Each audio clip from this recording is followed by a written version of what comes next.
Once upon a time, there was a wise and good king. He had only one son, a boy named Delibes.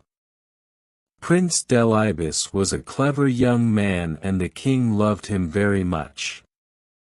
One day, the king called the prince to him and said, "Listen, my son. You will be king after I have died. I want you to be a wise ruler. But you will only be wise if you are happy. And you will only be happy if you marry a good and clever woman. So I want you to travel around my kingdom. Look for the best woman you can find and marry her. Then I am sure you will become a good ruler of our kingdom." So Delibes left his father's house, and he began to travel around the kingdom. He went to every town and every village. He met the daughters of rich men and the daughters of poor men, the daughters of nomads and the daughters of hunters. Some of them were beautiful, but they were stupid. Some were wise, but they were ugly. He couldn't find the perfect girl. He spent many years traveling. He didn't look like a prince anymore. His clothes were old and torn, his shoes were broken. One day, the tired prince lay down to rest under a tree. It was the middle of the day, and the sun was high in the sky. His food was finished and he was very hungry. He fell asleep. When he woke up, he saw a girl. She was looking after her father's sheep. Delibes looked at her. She was the most beautiful girl he had ever seen. He wanted to speak to her, but he couldn't. "What's the matter?" the girl said. "You look hungry." "I have only a little bread with me here, and you can have it if you like." She took out some bread and gave it to Delibes. He ate it hungrily. "Thank you," he said. The girl started to walk away. Delibes wanted her to stay. "Have you seen my camel?" he said. "No," the girl said. "I haven't seen a camel, but a blind one has passed this way." "Really?" said the prince. "And this camel had no tail." "How do you know?" asked the prince. "And there is a wound on its right side," the girl said. The prince was very surprised. "Look at this bush. A camel has been eating the leaves. But it has only eaten from one side of it. But camels move their tails when they drop their dung. When a camel has a tail, the dung falls in different places. A camel has been rolling here. But it has only rolled on its left side. This means that its right side must be wounded." "My name is Hariri," she said. "And what is your father's name?" "Necrusa." "Where does your family live?" "I must tell my father." "I found the girl I want to marry." Delibes hurried back to his father's house. "That's good, my son. But don't be in a hurry. Find out more about the girl. Meet her family. Talk to them. Let's walk together," he said to the old man. "Very well," Necrusa said. It was a long way to the village. At last, Delibes said, "The journey is too long and we are both tired. Let's make it easier. Why don't you carry me? Or, if you like, I will carry you." What a crazy idea, he thought. What a stupid young man. They walked on and on, but they still didn't speak. He's a very rich man. Rich? The prince laughed. No. He must be poor. I'm sure he's a poor man. I'm sorry for him. Necrusa shook his head. What a strange young man. He thought. He's sorry for a man who has 100 cows. Oh, they belong to my neighbor, said Necrusa. He's only a poor man. Poor, said the prince. I don't think so. They walked on and on, over the hills, until they came to a valley. There was a field of wheat in the valley.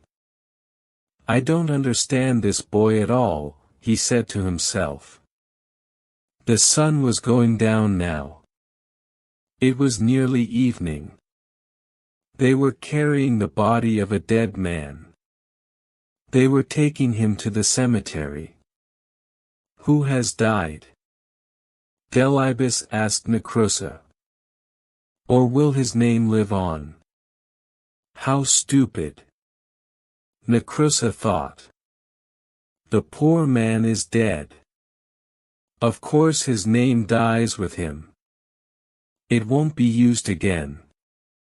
He said nothing. He walked on towards his house and Delibes followed him. The prince and Necrusa came to Necrusa's hut. So he went into his hut and brought out a mat. He put it on the ground and Delibes sat down on it. We have a very strange guest. A crazy young man has followed me all day. He's come to the village with me and now he's here in my compound.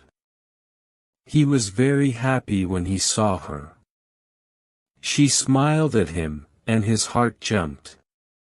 She was even more beautiful than before. But my feet are still dirty, Delibes answered. You haven't washed them yet. If I put them on the mat now, the mat will get dirty too. This young man isn't crazy at all, she said. Oh yes, he is, said Necrusa. Do you know what he said to me on the road? Wasn't that stupid? How can I, an old man, carry a big young man like him? But father, Hariri said. When he said, why don't you carry me? He meant, why don't you tell me a story? And when he said, or if you like, I'll carry you, he meant, or, if you like, I'll tell you a story. In that way, you could help each other along the road. Well, anyway, said Necrusa. That wasn't the only thing. Who do these belong to? He said. Oh, he must be a rich man. Now, isn't that crazy? No, father, Hariri said. He's right. The man with 100 cows is rich now, but he won't be rich for long. If he doesn't have a bull, his cows will never give birth to calves. His cows will all have calves. He'll have more and more cattle every year. You haven't heard it all, Necrusa said. Of course it isn't free. It belongs to the farmer. Only he can eat it. But father, said Hariri. I know the man. He's a good man. He's always kind to guests and travelers. And does he ask them to pay for their food? Asked Hariri. Then the young man was right, Hariri said. The wheat is free. Travelers can eat it without paying. A crowd of people were taking a dead man to the cemetery. And do you know what this poor fool said? He was asking you if the man had a son. The Father's name lives on in his Son. It's not buried with him. He asks all kinds of stupid questions. But my daughter likes him. Does she? Said Hariri's uncles. He looks like a good man to us. Oh, very well, said Necrosa. But it's all so strange. I can't understand it at all. He's the best young man I've ever seen. Delibes was still sitting outside the hut on the mat. He heard Hariri's words. Hariri is a wonderful girl, he said. The best girl in all Afar. I am very happy for you, my son, the king said. Then bring her back to the palace. Oh no, father, said the prince.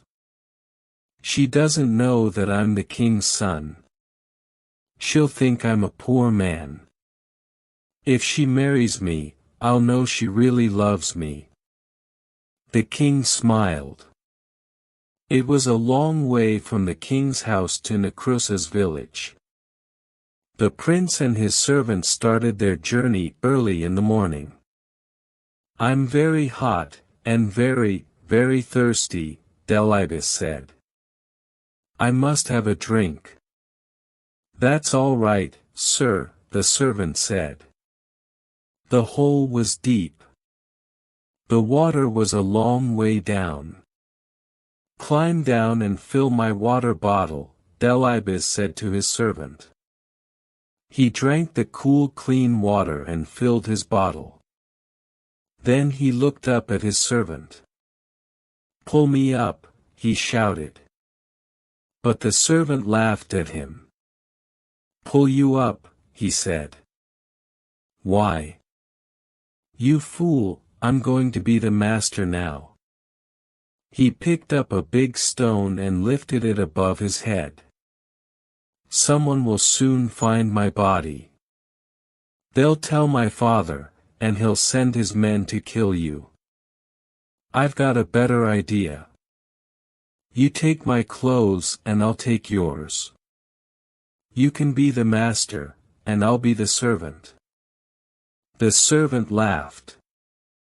I won't kill you, I promise, said the prince. And I won't tell anyone that you're my servant. Very well, the prince said, but don't you want to marry the most beautiful girl in Afar? How will you find her father's house?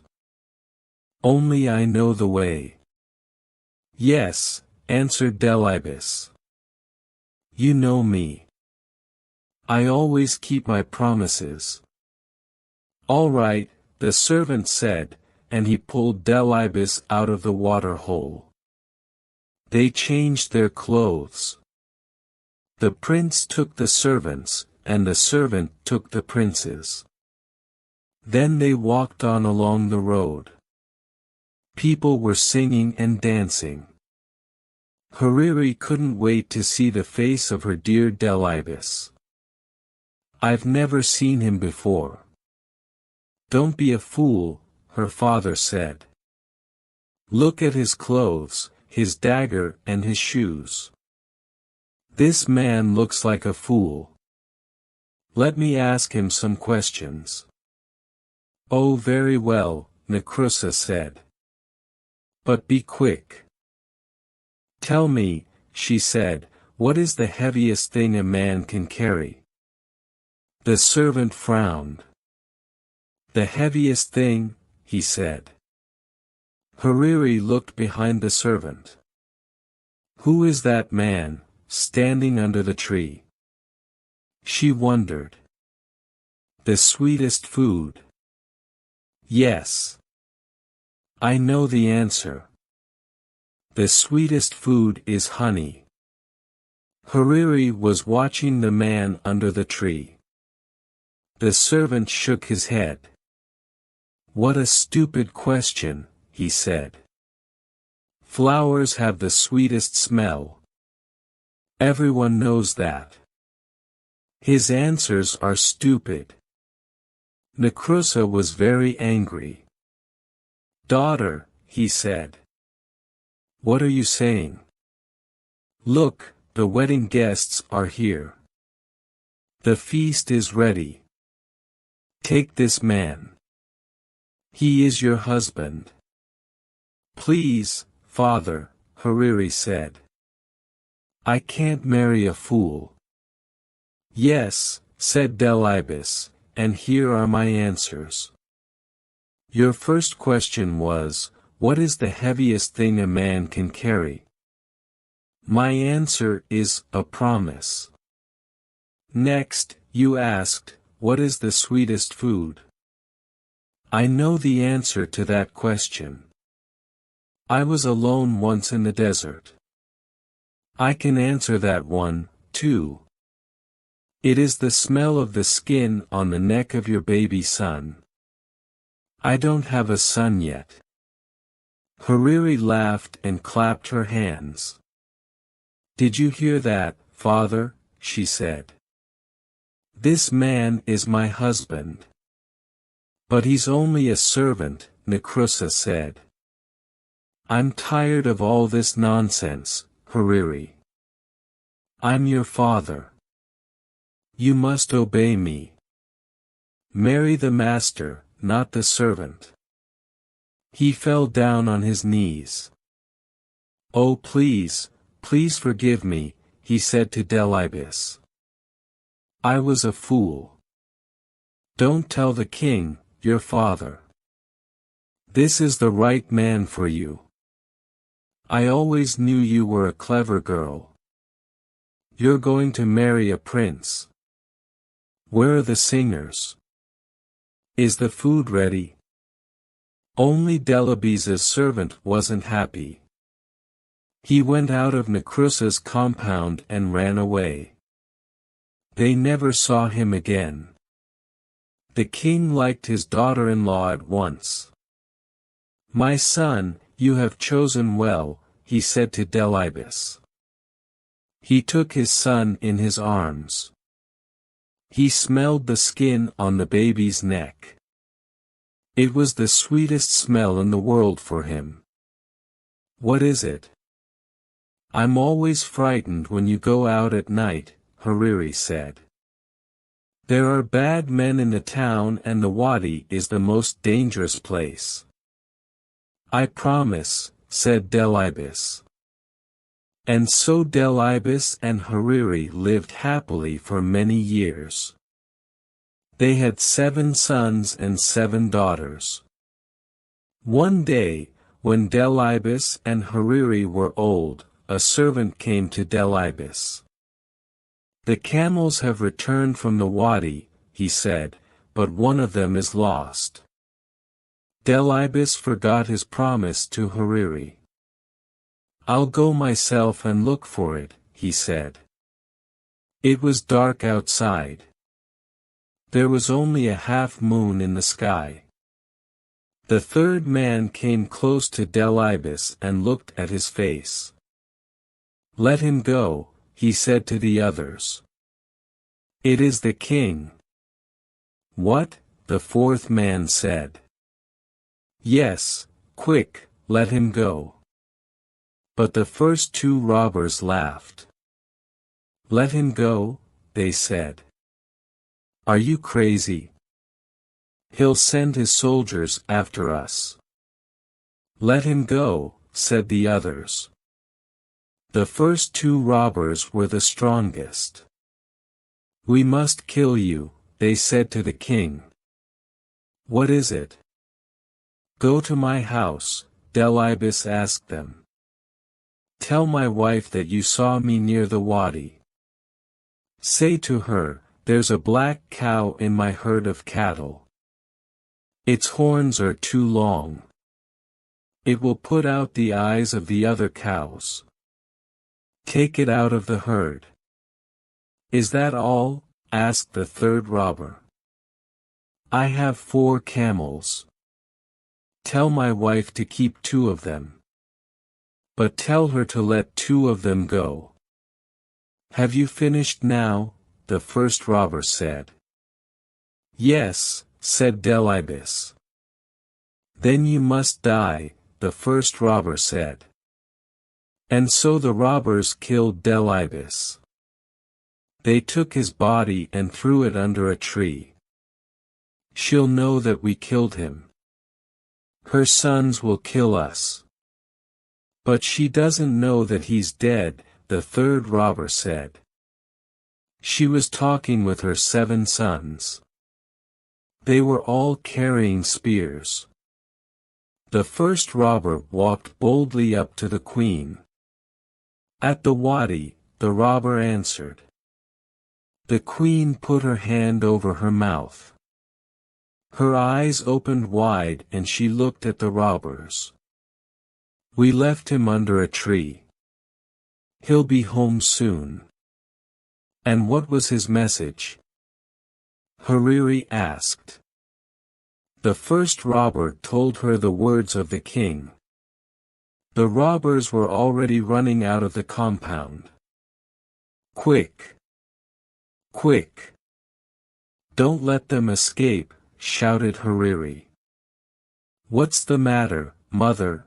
Her eldest son asked. Didn't you understand your father's message? Said Hariri. This means that your father doesn't want the crows to eat his eyes. He wants us to bury his body. Take away the black mat on the roof. Put a white one there. He is dead and he wants me to put white clothes on for him. There was one more message. Keep 2 of my camels, your father said, but let 2 of them go. You know everything, the first robber said. You're right. It was my friend and I who killed the king. Then the third and fourth robbers took Hariri and her sons to the wadi.